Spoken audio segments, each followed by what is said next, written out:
This quote is humorous on the surface, but beneath the wit lies a thought-provoking message. It's not a direct insult to anyone's lifestyle, but rather an observation about values and worldviews.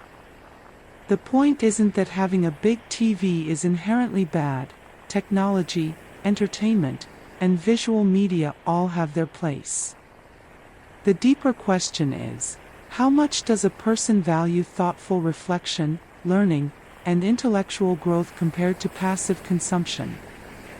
Books are a symbol. They represent curiosity, knowledge, open-mindedness, critical thinking, and a desire to understand the world on a deeper level than just surface impressions. If someone prefers to spend all their free time in front of a screen, passively absorbing content, and doesn't seem to have space or interest for even a small shelf of books, there's a good chance they might not be the best conversation partner for meaningful debate. Arguing, when done well, is an exchange of ideas, not just a contest to prove who's right.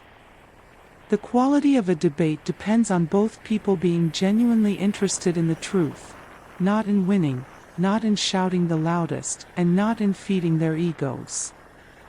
If one person sees their opinion as absolute and shows no willingness to listen, question, or reflect, then the argument is not only pointless, it's draining. A bookshelf bigger than a TV doesn't automatically make someone wise, but it often suggests they're more likely to be patient, curious, and open to new perspectives. They might be more inclined to ask questions before judging, to listen before reacting, and to think things through rather than rushing to conclusions.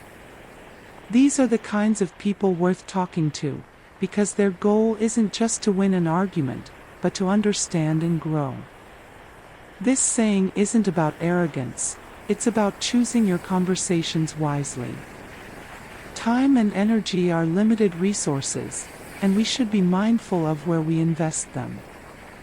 Sometimes, the wisest thing you can do is to walk away from a debate that goes nowhere. Silence, in such cases, isn't weakness, it's clarity. So, never argue with someone whose television is bigger than their bookshelf. Not because they don't deserve to have an opinion, but because they might not be interested in understanding, only in being heard. And truth doesn't always need to be defended in an argument. Sometimes it's enough to know what you know and move on. Thank you and see you soon.